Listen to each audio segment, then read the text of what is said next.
Puji Tuhan, selamat malam Bapak Saudara semuanya. Apa kabar? Puji Tuhan ya, malam hari ini kita bisa kembali untuk bersama-sama belajar pemuridan pada malam hari ini. Oke, seberapa yang sudah tergabung malam hari ini? Kita akan sama-sama akan memulai ya online discipleship malam hari ini. Tema yang akan kita bahas malam hari ini yaitu tentang wisdom atau hikmat, ya, tentang hikmat. Oke, Bapak Saudara. Nah, Saudara, banyak orang berpikir ya kalau orang pinter itu disebut orang berhikmat. Sebenarnya kurang tepat.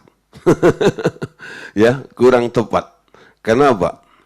Hikmat itu adalah sumbernya dari Allah. Ya, diwahyukan atau diberikan oleh Allah. Nah, guna untuk apa? Guna kita bisa menangkap, guna supaya kita dapat mengerti segala sesuatu yang nggak pernah bisa kita pikirkan.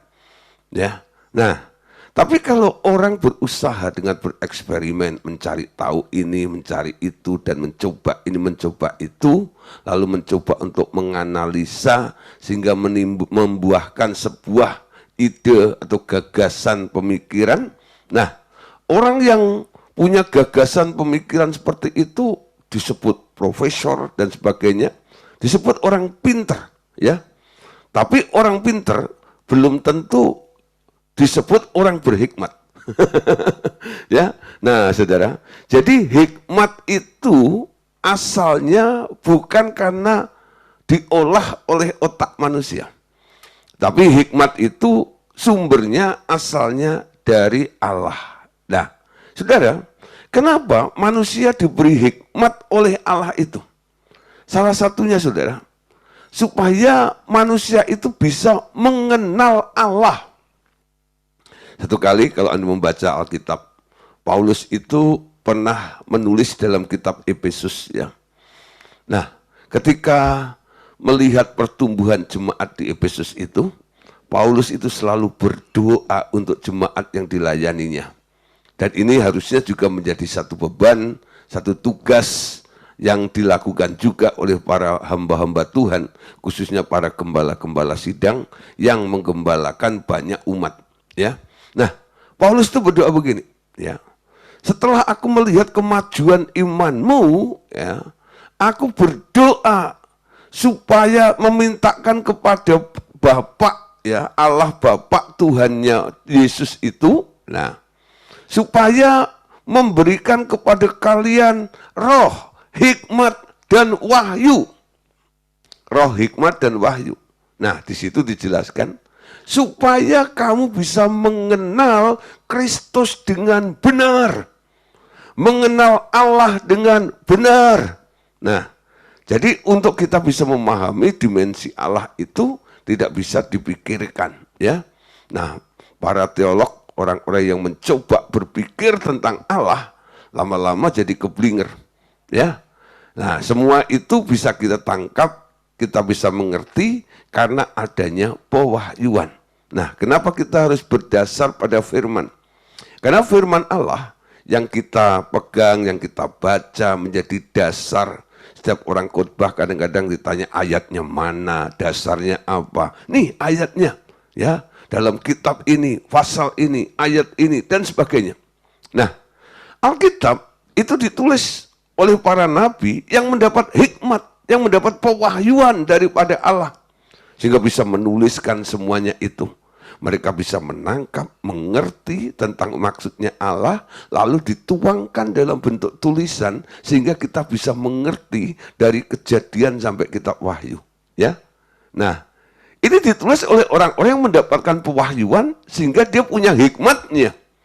Ya, mendapatkan hikmatnya itu.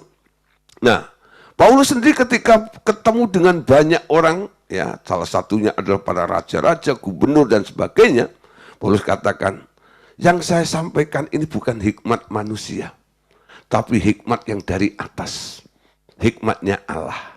Nah, saudara, sekarang kita lihat, saudara, ya, untuk mengerti tentang hikmat ini, kita mulai dengan kita tahu bahwa sebenarnya Allah itu adalah sebuah keluarga di mana kita bisa melihat gambar di dalamnya. Allah Bapa katakan begini, aku hendak memberitahumu tentang hubungan kasih di antara kami. Aku telah melakukan banyak usaha dalam banyak hal agar semua makhluk ciptaan kami mengerti tentang kami. Gitu ya. Supaya setiap makhluk, setiap ciptaan mengerti tentang Bapa, Tuhan Yesus, dan Roh Kudus. Apa yang mau dijelaskan oleh Allah Bapa di sini?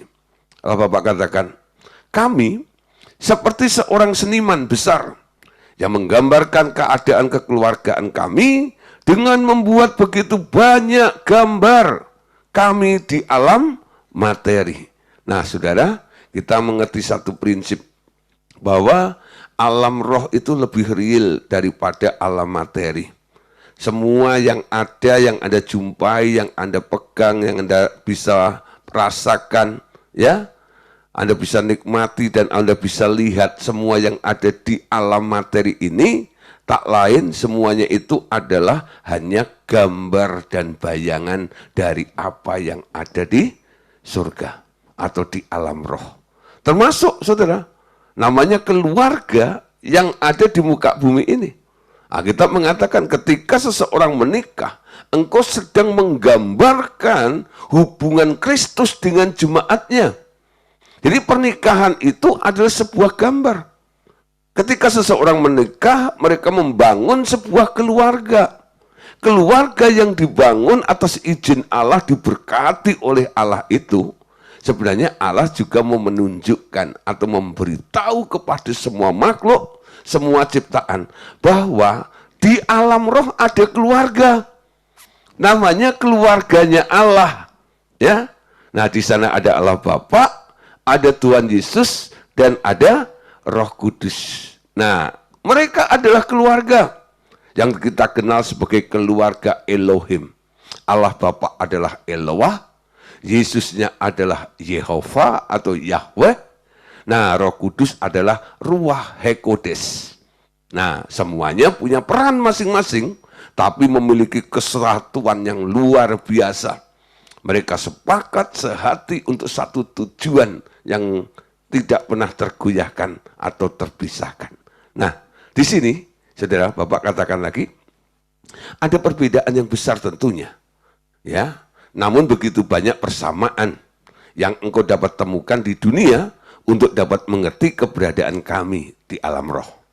Kami menggambarkan keberadaan dan juga pikiran dan gagasan kami melalui penciptaan manusia agar semua dapat mengerti tentang kami. Ya. Nah, saudara, dengan kita melihat ciptaan-ciptaan Allah itu, engkau akan melihat Allah itu seperti apa. Ketika engkau melihat, ya, langit, bumi, bulan, bintang, segala yang diciptakan oleh Allah, Anda mulai kagum.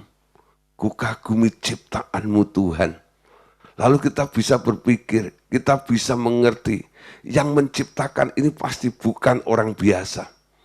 Ya, ini pasti satu pribadi yang besar, yang dahsyat, yang berkuasa. Ya, bayangin saudara, mengatur segala alam dengan siklus dan sebagainya itu.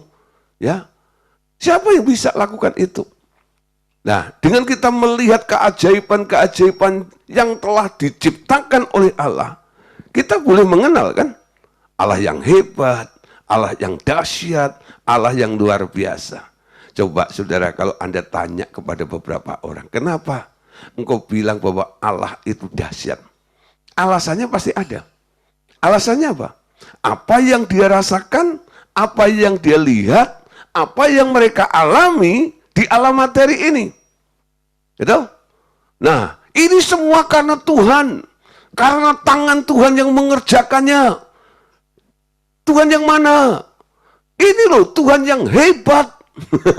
Jadi kita bisa mengenal dia sebagai Allah yang hebat karena kita melihat perbuatannya yang ajaib. Amin. Nah, di sini saudara paling tidak menjelaskan seperti apa yang dikatakan Bapak malam hari ini. Semua yang terjadi di muka bumi ini, sebenarnya adalah sarana prasarana untuk engkau bisa mengenal aku, katanya. Ya. Nah, saudara, salah satunya ketika dia menciptakan manusia, khususnya ya, dia menaruh satu hal kepada manusia ini.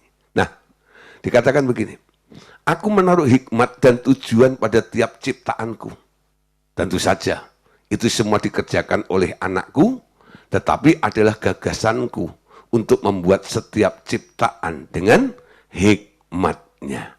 Ya, nah saudara, semua ada hikmatnya. Khususnya manusia, karena pernah terjadi konektivitas hubungan antara Allah dan manusia. Apa sebenarnya ditransfer oleh Allah ketika manusia itu bersekutu dengan Allah sebelum jatuh dalam dosa? Tuhan Allah ketika hari sejuk, dia selalu datang menjumpai Adam. Ngapain? Kongko, ngobrol. Untuk apa dia ngobrol? Untuk memberikan satu pengertian. Pengertian yang asalnya dari Allah, itulah yang disebut hikmat. Sehingga Adam kala itu bisa ngerti ini, ngerti itu, dan sebagainya. Semua atas dasar satu. Karena Allah yang memberitahu semuanya. Amin. Ya. Jadi kalau ditanya, Dam, kamu kok tahu ini dan itu? Sebelum jatuh dalam dosa ya. Sebelum makan buah pengetahuan tentang baik dan jahat. Sebelum manusia bisa berpikir sendiri, kok bisa tahu ini dan tahu itu dari mana? Kata Tuhan. Ya, Tuhan yang kasih tahu.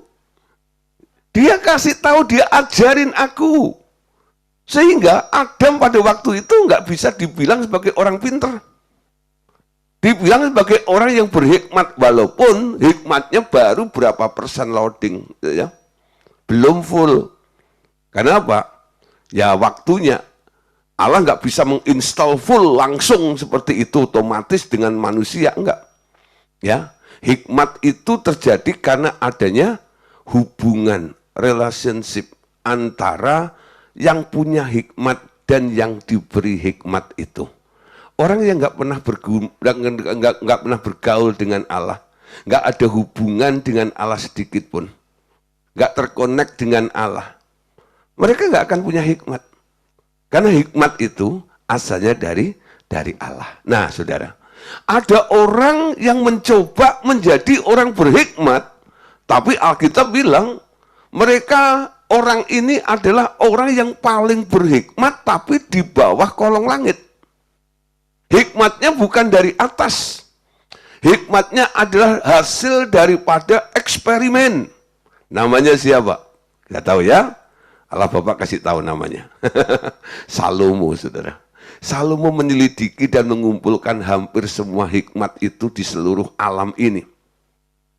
Namun hanya dengan pertolongan Roh Kudus saja. Sekarang seseorang dapat mengenal seluruh hikmat yang aku taruh di luar dunia ini. Nah, saudara, kita baca dulu ya ayatnya, Roma 1 ayat 19 sampai ayat yang ke-20. Yuk, kita baca sama-sama. Karena apa yang dapat mereka ketahui tentang Allah nyata bagi mereka.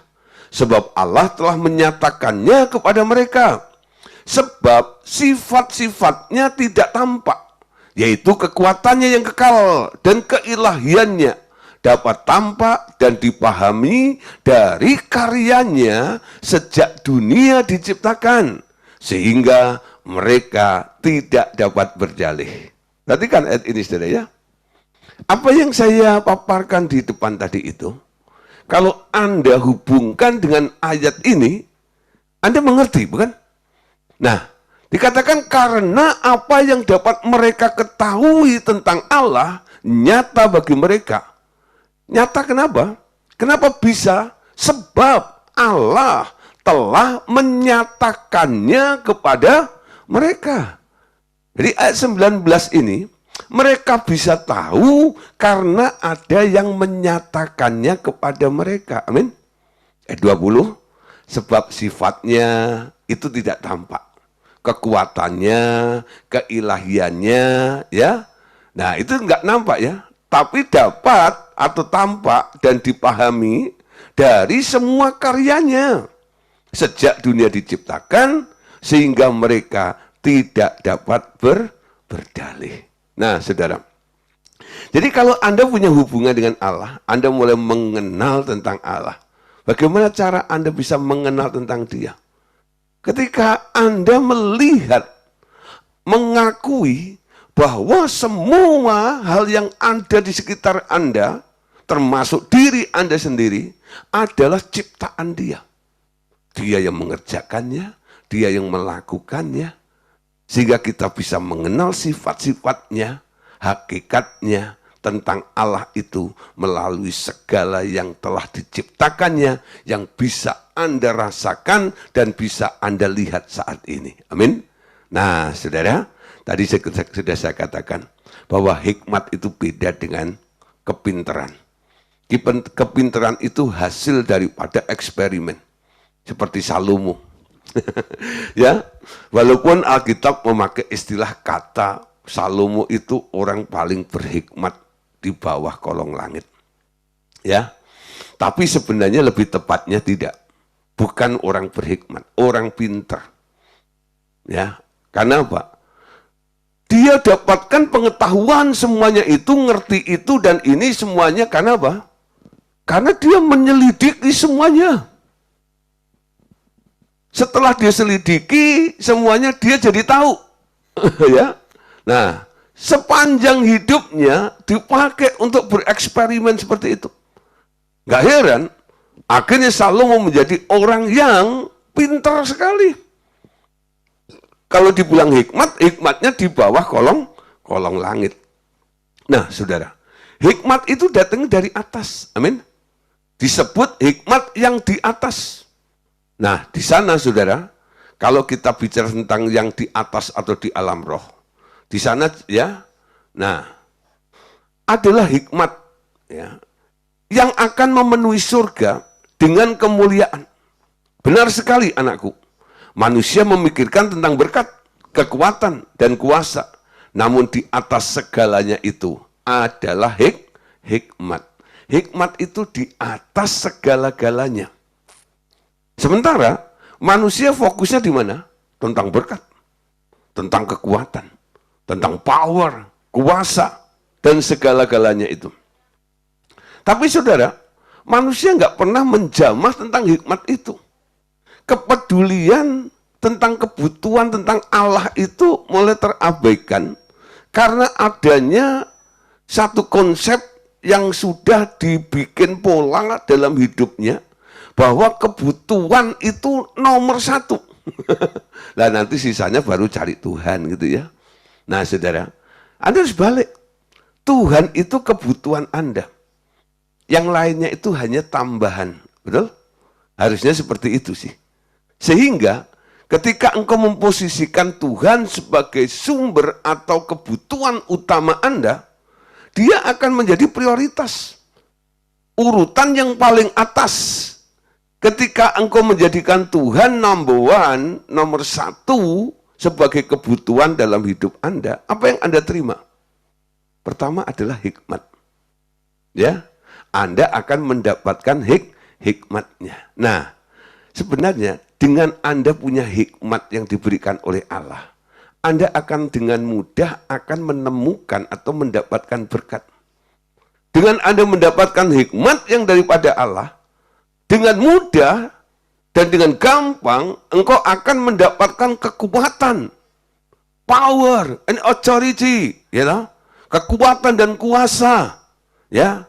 Namun jadikanlah saudara, hikmat itu menjadi sesuatu prioritasnya. Amin. Melebihi berkat, melebihi kekuatan, dan melebihi kuasa. Nah, saudara, jangan mempersoalkan kasih. Bapak mengingatkan ya. Kenapa? Karena kasih memang menjadi sarana dan suasana di mana engkau akan tinggal di surga. Dan di dalam kasih itu engkau akan bertumbuh dan bertumbuh dalam hikmat. Amin. Nah, kasih itu atmosfernya, situasinya. Tapi yang akan bertumbuh itu adalah hikmatmu. Amin. Hikmatmu. Nah, Bapak katakan, aku menaruh hikmat di dalam setiap ciptaanku. Dan hikmat yang terbesar ada di dalam anakku yang tunggal. Maksudnya Tuhan Yesus. Aku mengasihinya dengan sangat karena ia penuh dengan segala hikmat. Aku ingin agar semua yang menjadi milik kami juga dipenuhi dengan segala hikmat. Itu sebabnya tuntutan yang terbesar yang diinginkan oleh anakku adalah agar semua pengikutnya duduk di kakinya untuk dipenuhi dengan hikmatnya. Amin. Nah, saudara, Bapak itu sangat mengasihi anaknya. Kenapa? Karena anaknya itu disebut penuh dengan hikmat. Jadi awalnya hikmat dari mana? Dari Bapak ya. Lalu si anak mendapatkan hikmat, dia mengelola hikmat itu sampai bertumbuh dalam hikmat yang luar biasa. Ketika dipercayakan mendapat pendelegasian dari bapaknya untuk menciptakan segala sesuatu, dia ciptakan dengan hikmat. Dan ini sangat luar biasa. Ketika Yesus menciptakan segala sesuatu, memang ya, secara kapasitasnya Anda lihat, wow, keren semuanya ya. Yang diciptakan tuh wow, besar, luar biasa, dahsyat, ajaib dan sebagainya. Tapi yang lebih lagi, saudara, ketika Yesus menciptakan segala sesuatu itu, nggak pernah bertentangan dengan Bapaknya. Ya, nah, ini kalau nggak dikerjakan oleh orang yang punya hikmat, hanya orang yang pinter, ya toh, pasti sudah orang pinter kadang-kadang hikmatnya kurang. Ya, hikmatnya kurang. Nah, tapi saudara, Yesus bukan hanya pinter di sini. Dia disebut berhikmat. Bapaknya sayang banget nih. Kenapa? Dia pakai prinsip hikmat itu ketika dia menciptakan segala sesuatu itu. Sehingga bapaknya selalu agree. Yes, ya. Sayang banget sama anaknya. Nah, ketika dia menebus manusia, dia keluarkan manusia ya dari kutub buah pengetahuan baik dan jahat. Lalu dimasukkan ke dalam kerajaan anaknya yang kekasih. Apa yang diharapkan oleh Tuhan Yesus? Yang diharapkan adalah orang-orang yang mau duduk ya, dekat kakinya, ya, untuk dipenuhi dengan hikmatnya. Nah, dari sini saya mulai nangkep ketika Tuhan Yesus pernah bertamu ya ke tempatnya Marta dan Maria, keluarga Lazarus itu. Nah, di situ ada pernyataan yang dibuat oleh Yesus. Penilaian yang dilakukan oleh Tuhan Yesus terhadap dua pribadi, yaitu Marta dan Maria. Marta dengan kesibukannya, dengan keahliannya, dengan kecerdasannya, dengan kepinterannya, dia mencoba untuk menservis Yesus, untuk melayani Yesus, untuk menjamu Yesus, untuk membuat senang Yesus, untuk membuat puas Yesus, tapi dengan keahliannya, dengan kepinterannya, ya, dia mencoba mau apa yang melakukan ini dan itu. Tapi akhirnya Marta protes, ya, guru, kenapa aku nggak suruh saudaraku itu untuk bantu aku? Nah, ketika Marta mulai komplain seperti itu, lalu Yesus mulai bilang begini, Marta, Marta, engkau menyibukkan dirimu dengan berbagai macam hal. Tapi Maria telah memilih satu bagian yang terbaik, yang tidak akan diambil daripadanya. Apa sih yang dilakukan oleh Maria? Duduk dekat kaki Yesus. Ngapain? Dengar. Tangkap saudara. Nah, itu yang diharapkan oleh Tuhan Yesus. Itu yang diinginkan oleh Tuhan Yesus agar semua pengikutnya, murid-muridnya, umatnya, duduk di kakinya untuk dipenuhi dengan hikmatnya. Artinya, apa yang disuruh oleh Tuhan itulah yang dia kerjakan. Nah, Anda tangkap di sini sekarang. Ya. Jadi pola yang sama, saya percaya. Ketika Yesus menciptakan langit, bumi, dan segala isinya, dia nggak sembarang. Dia tidak didorong oleh keinginannya dia sendiri, enggak. Dia selalu mengikuti ritme Bapaknya. Untuk bisa mengikuti ritme Bapaknya itu dibutuhkan, saudara, kesabaran, dibutuhkan hikmat. Betul nggak itu? Kapan saatnya dan bagaimana, ya, kapan dilakukannya. Nah, itu yang dilakukan oleh Yesus. Dan Yesus mau pengikut-pengikutnya jadi seperti Maria-Maria yang duduk dekat kaki Yesus. Nggak sembarangan asal kerja, walaupun motivasinya untuk Tuhan. Ya, ada beberapa orang mulai komplain atau mulai ya apa namanya, minta dukungan, support dan sebagainya. Pak, aduh gini macam gitu loh. Kayaknya satu pelayannya jadi beban dalam hidupnya. Ketika mulai curhat seperti itu, lalu saya tanya begini, kamu melayani ya di bagian ini, dalam bidang itu, dalam bentuk pelayanan ini, siapa yang suruh? Ayo, siapa yang suruh? Ya saya pengen aja, Pak. Nah, karena keinginanmu, makanya kamu capek sendiri. Harusnya gimana, Pak? Pelayanan itu harusnya Tuhan yang suruh. Dia panggil kamu ditempatkan pada sebuah ministry. Saya pernah sudah ngalami hal yang seperti itu. Lulus sekolah Alkitab, saya pikir semua orang yang lulus sekolah Alkitab pasti jadi gembala. Bikinlah gereja. Ya. Tapi akhirnya Tuhan bilang, panggilanmu bukan gembala. Kamu seorang preacher. Kamu seorang pengajar. Dan Tuhan temukan saya masuk dalam wadah Revival Total Ministry ini, dibina, dididik, ya, dimentorin sama seorang pengajar. Jadilah saya pengajar. Ya. Nah, jadi 30 tahun yang lalu, saudara, saya pernah melakukan satu kesalahan. Ya. Saya melakukan kelihatannya pelayanan, tapi sebenarnya itu tidak disuruh Tuhan. Keinginan saya. Nah, didukung dengan berbagai macam iming-iming, motivasi, dan lain sebagainya. Nah, kembali saudara, hikmat itu jauh lebih penting. Amin. Nah, makanya dia pengen, Tuhan Yesus pengen semua orang yang ditebusnya menjadi muridnya harus punya hikmat dari dia. Wahyu 5, 11-12. Lalu aku melihat dan mendengar suara banyak malaikat di sekeliling tahta. Makhluk-makhluk dan tua-tua itu jumlah mereka beratus-ratus ribu dan berjuta-juta. Katanya dengan suara nyaring, anak domba yang disembelih itu layak untuk menerima kuasa dan kekayaan dan hikmat dan kekuatan dan hormat dan kemuliaan dan puji-pujian.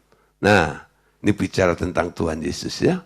Disebut anak domba yang layak selain menerima kuasa, kekayaan, kekuatan, hormat, kemuliaan, dan puji-pujian. Salah satunya adalah menerima hikmat. Pasal 7, ayat 11-12. Semua malaikat berdiri mengelilingi tahta, dan tua-tua dan keempat makhluk itu, mereka sujud di hadapan tahta itu dan menyembah Allah. Sambil berkata, amin. Puji-pujian dan kemuliaan dan hikmat dan syukur dan hormat dan kekuasaan kekuatan bagi Allah kita sampai selama-lamanya. Amin. Nah, saudara, hikmat untuk dia. Nah, pesan Bapak begini. Aku ingin engkau melihat pekerjaan Salomo dalam penyelidikannya terhadap manusia, tumbuh-tumbuhan, binatang-binatang, dan banyak hal lain. Engkau akan memahami bagaimana hikmat itu bekerja di dalam dia. Itu akan menolong engkau memahami bagaimana kami menumbuhkan hikmat di dalam engkau juga. Nah, saudara, satu prinsip. Hikmat itu bukan warisan. Ya. Hikmat itu bukan warisan.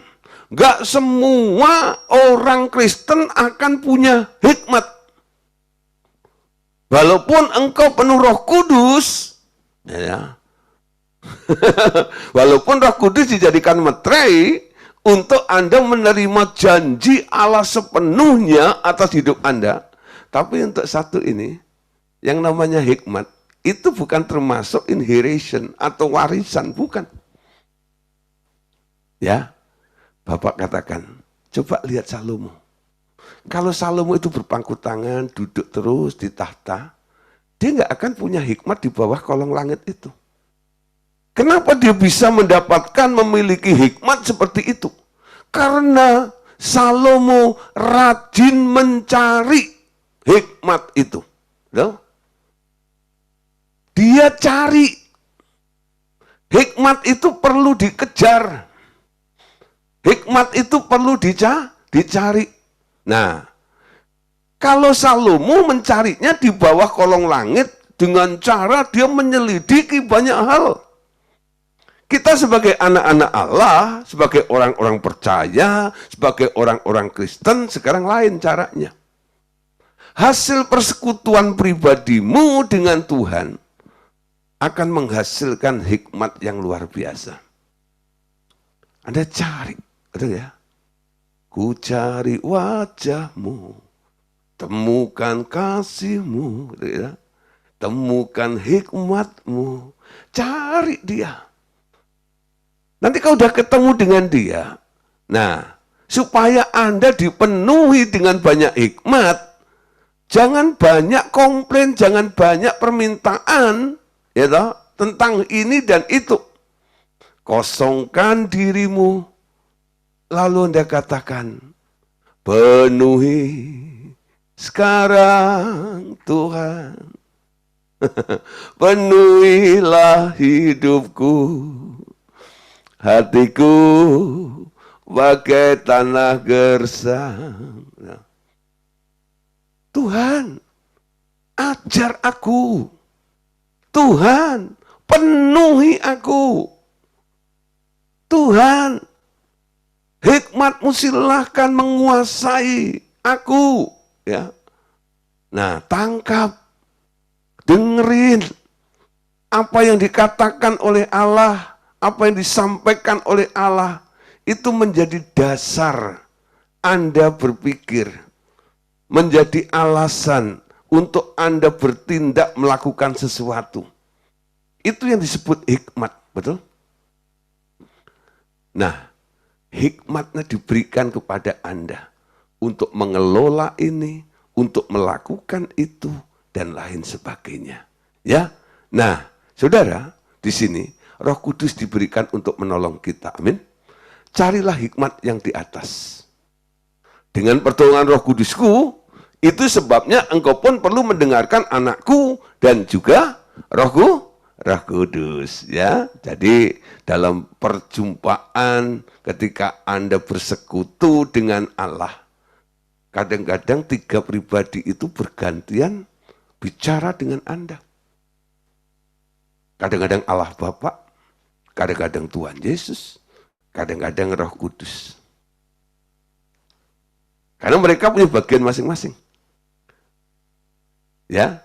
Nah, tentang hikmat Bapak itu bagaimana? Tentang hikmat dari anak itu seperti apa? Tentang hikmat dari Roh Kudus itu seperti apa? Nah, itu tentang itu nanti di bagian terakhir akan kami jelaskan. Amin. Nah, kita baca dulu ayatnya. Yakobus 3 ayat 14 sampai ayat 17. Jika kamu menaruh perasaan iri hati dan mementingkan diri sendiri, janganlah kamu memegahkan diri dan janganlah berdusta melawan kebenaran. Itu bukanlah hikmat yang datang dari atas, tetapi dari dunia, dari nafsu manusia, dari setan-setan. Nah, saudara, namanya perasaan iri, ya, egoisme, mementingkan diri sendiri, sombong, memegahkan diri, berdusta, melawan kebenaran, itu bukan hikmat yang datang dari atas. Ya. Nah, saudara, tapi dari dunia dengan nafsu-nafsunya dan juga dari setan. 16. Sebab di mana ada iri hati dan mementingkan diri sendiri, di situ ada kekacauan dan segala macam perbuatan jahat. 17. Tetapi hikmat yang dari atas adalah pertama-tama murni, selanjutnya suka damai, lembut, penurut, penuh belas kasihan, dan buah-buah yang baik, tidak memihak dan tidak munafik. Amin. Ayat 17 catat baik-baik. Hikmat yang dari atas ya adalah pertama-tama apa? Murni, pure, ya, atas dorongan, atas ide kata Tuhan. Selanjutnya, nah, membuat orang jadi suka damai, jadi lembut, penurut, belas kasihan. Nah, dan buah baik-baik, ya, tidak memihak dan tidak ada yang munafik. Ya, saudara, ini beda sekali ya. Hikmat atau kepintaran dunia kadang-kadang menimbulkan kekacauan. Untuk menganalisis ini, menyinggung orang lain, itu dan sebagainya. Tapi hikmat yang dari atas, dia selalu membawa damai, lembut, penurut, penuh dengan compassion, belas kasihan. Dan buahnya baik semuanya. Amin. Pengkhotbah 1 ayat 13.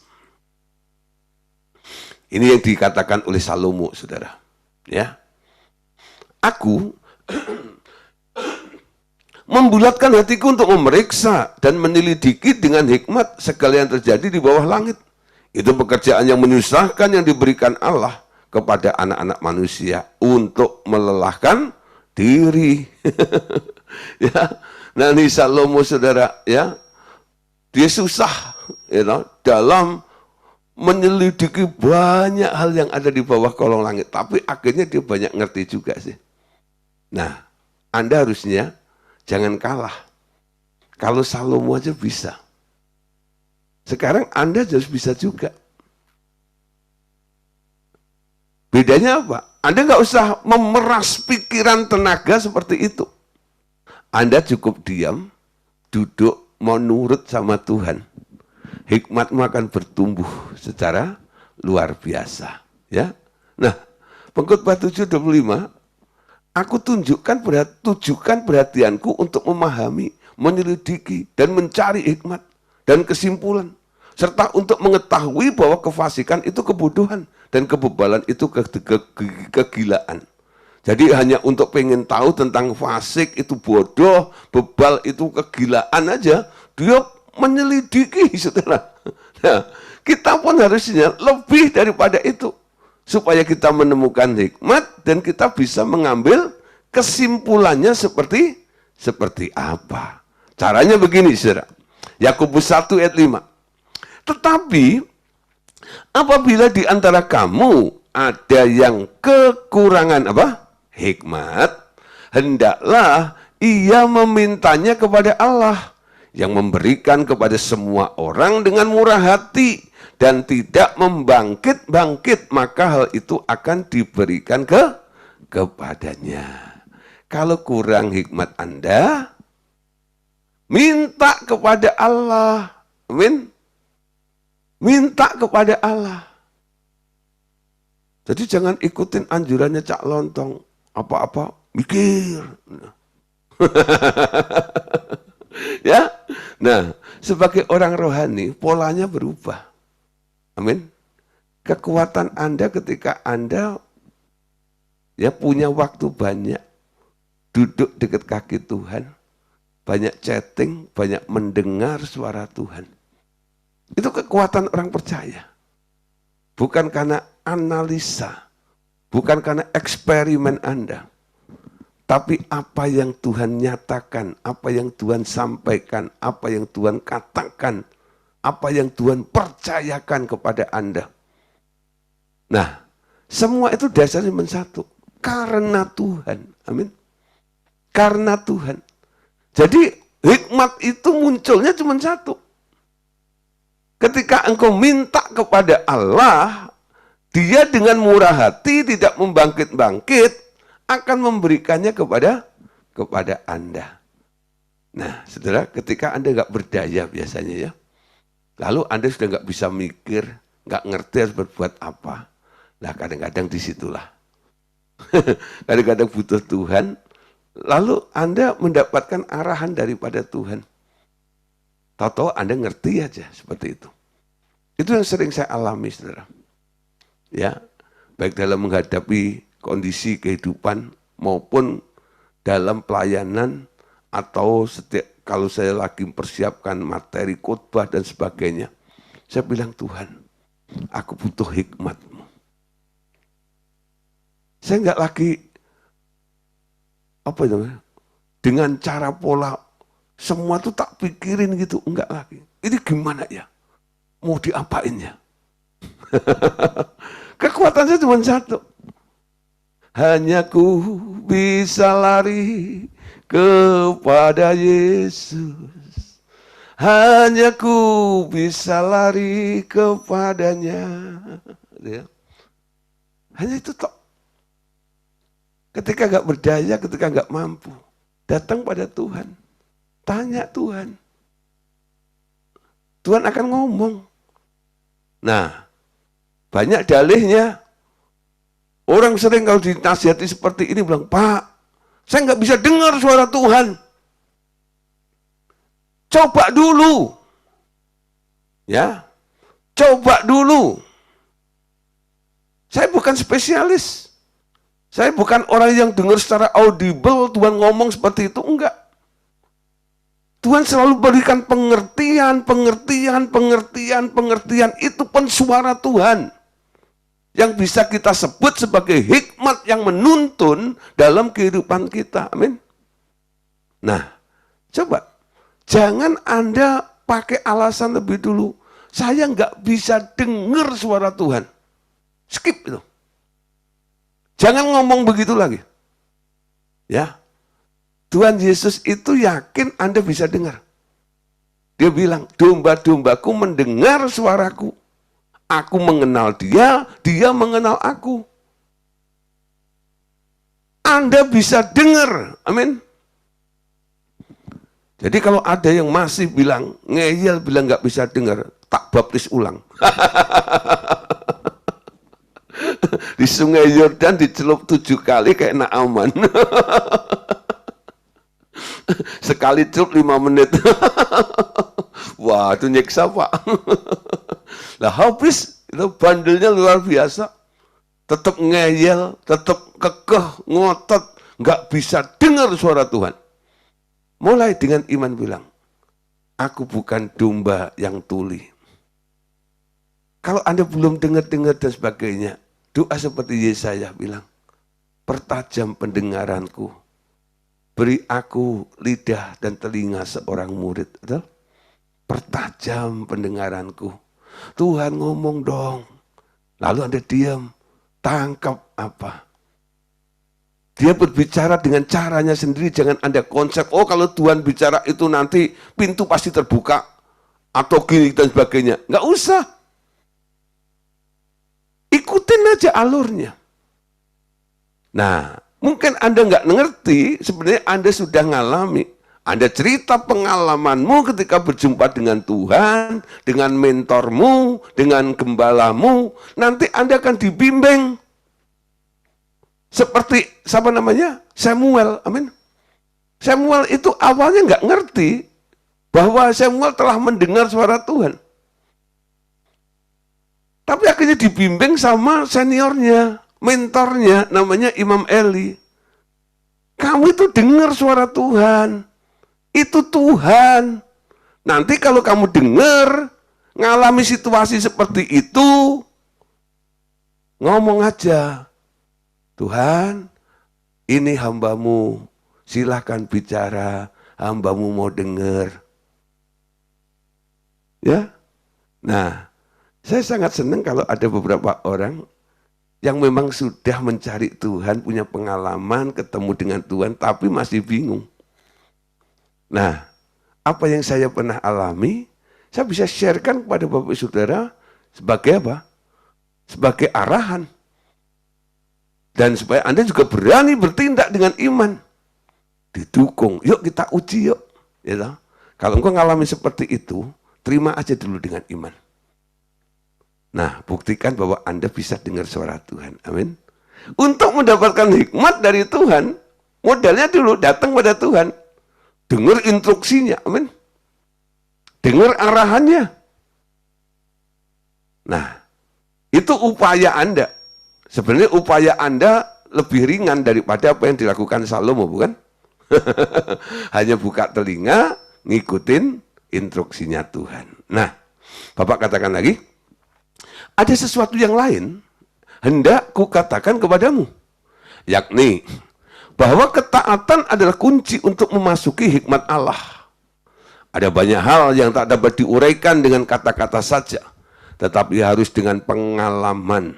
Mintalah Roh Kudus untuk memimpinmu masuk ke dalam pengalaman dan Ia akan membawamu ke sana. Nah, ini kuncinya, saudara. Ya, ada sesuatu yang berkatakan di sini bahwa ketaatan adalah kunci untuk memasuki hikmat Allah. Taat saja. Ya. Nah, ada banyak hal yang tak dapat diuraikan dengan kata-kata saja, tapi juga harus dengan pengalaman. Pengalaman perjumpaanmu dengan Tuhan itu menjadi sebuah pengalaman yang berharga. Kenapa Anda berjumpa Tuhan? Kan Anda cari Tuhan. Amin. Nah, ketika engkau cari Tuhan, engkau akan berjumpa dengan Tuhan. Ketika engkau berjumpa dengan Tuhan, engkau akan mendengar banyak pengalaman yang engkau alami dengan Tuhan. Amin. Nah, di sini Roh Kudus ya disediakan untuk membimbing kita. Minta ya Roh Kudus untuk memimpin masuk ke dalam pengalaman, dan Ia juga akan membawa Anda untuk mengalami seperti itu. Karena memang tugasnya, Dia akan membawa kita kepada seluruh kebenaran itu. Amin. Nah, Bapak Saudara, sekarang kita lihat ya, permulaan hikmat itu seperti apa. Ya, kalau tadi Allah Bapa yang banyak ngomong, sekarang ini chattingnya dengan Tuhan Yesus. Ya, Tuhan Yesus berkata begini, Akulah Tuhanmu, hendak memberitahu hal-hal yang ingin kau ketahui, terutama tentang tugas rahasia yang kukerjakan ketika aku dikirim ke bumi adalah gagasan Bapakku untuk menyelamatkan manusia dengan kematianku. Adalah gagasan Dia juga bahwa manusia harus dibaharui dalamnya dengan sempurna, dengan cara membuang seluruh isi kemanusiaannya dan digantikan dengan benih yang baru. Benih itu haruslah benihku, seorang yang paling disayanginya dalam pandangannya. Betul ya? Jadi ada arahan di sini bahwa harus terjadi transformasi dulu, mengandalkan benih Yesus. Nah, proyek ini proyek yang amat besar. Tuhan Yesus katakan, Aku mengetahui segalanya, karena Bapa telah menerangkan semua rencananya kepadaku sebelum dunia dijadikan. Jadi ternyata saudara, sebelum segala sesuatu diciptakan oleh Tuhan Yesus itu, ternyata Bapa itu sudah banyak memberikan arahan kepada si anak itu. Jadi ketika Bapak dan anak itu kumpul di surga dulu sebelum turun ke bumi, apa aja yang dilakukan mereka? Si anak itu nunggu apa? Nunggu arahan daripada bapaknya. Bapaknya kasih model, kasih arahan.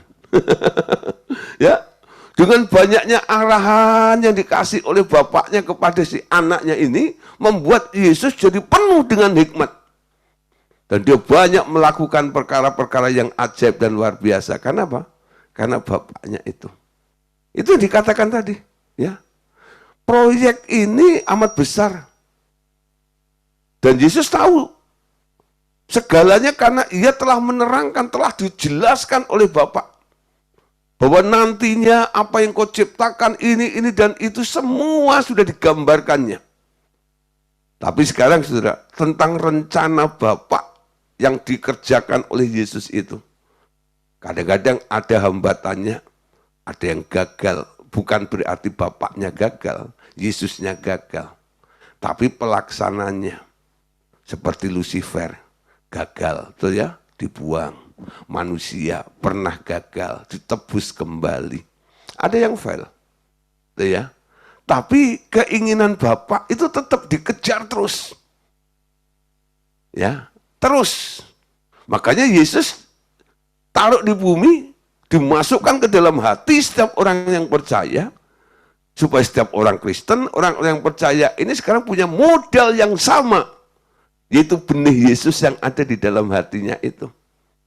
Disertai lagi dengan orang itu mau tunduk pada otoritas Allah, hikmatnya bertumbuh. Wow, saudara. Rencana Bapak akan jalan terus. Amin. Nah, saudara, Tuhan Yesus masih ngomong begini. Aku tahu, aku akan mengalami pengalaman baru untuk membuat aku sempurna. Bapak kita adalah Bapak yang sempurna, yang menuntut kesempurnaan pula. Tak ada gunanya memberontak terhadap kehendaknya. Karena itu aku memilih untuk taat, bahkan menjadi amat ingin segera mengalami hasil akhir dari gagasannya yang menakjubkan.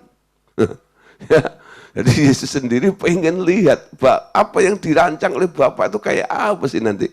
Nah, di sini permulaan hikmat. Permulaan dari hikmat adalah takut akan Tuhan.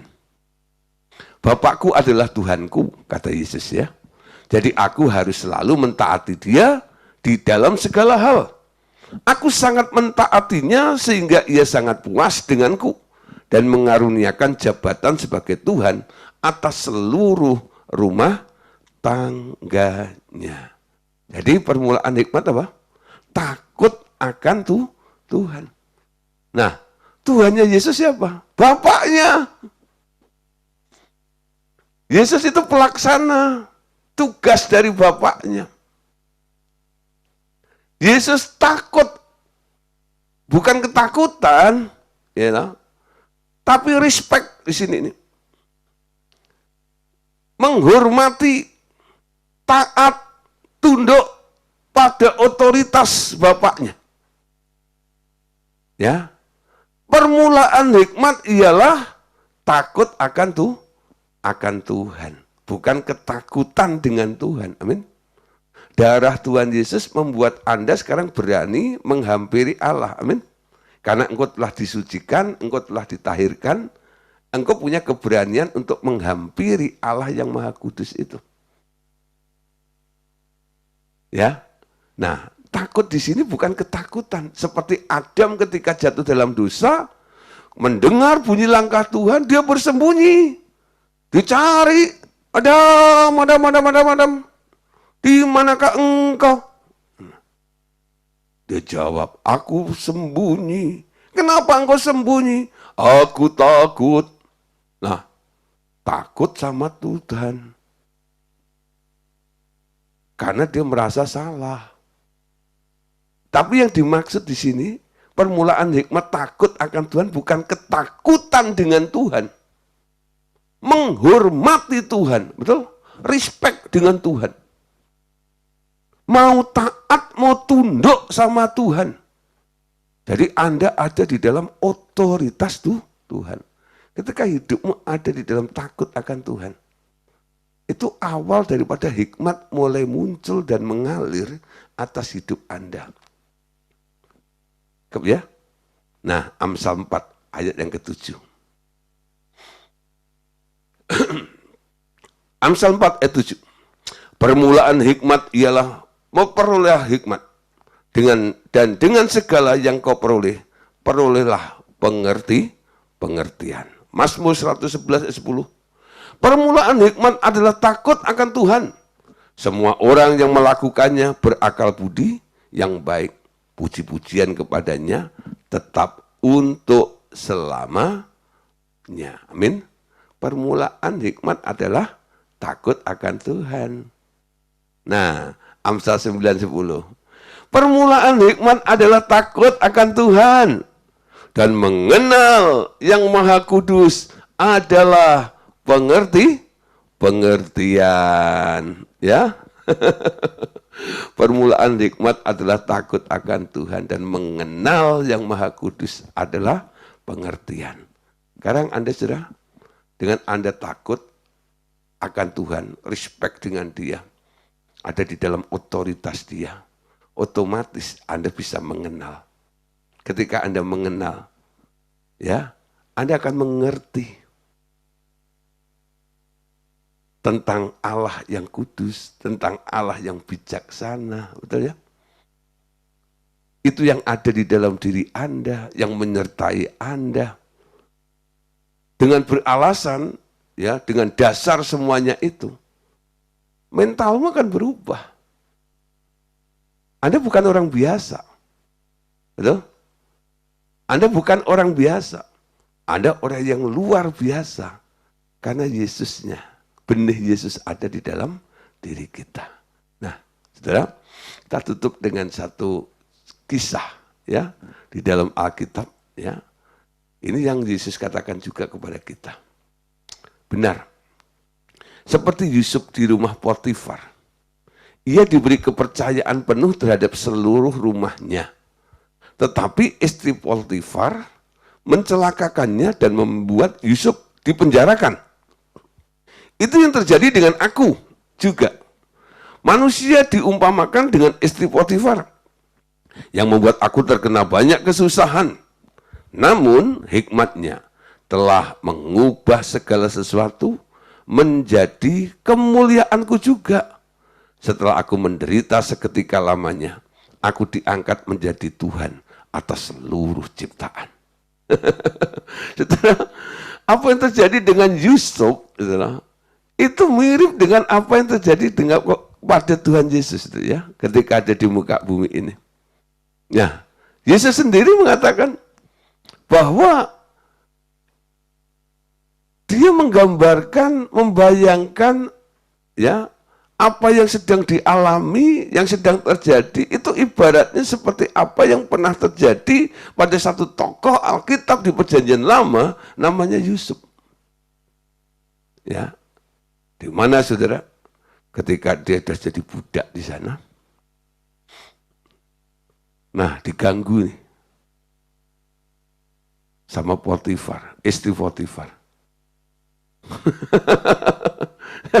Nah, apa korelasinya dengan Yesus? Ketika Yesus di muka bumi ini, banyak saudara manusia-manusia yang mulai iseng mengganggu dia, menolak dia, dan sebagainya. Menderita saudara. Cuman saudara, Yesus nggak ngomel. Yusuf nggak ngomel, betul ya?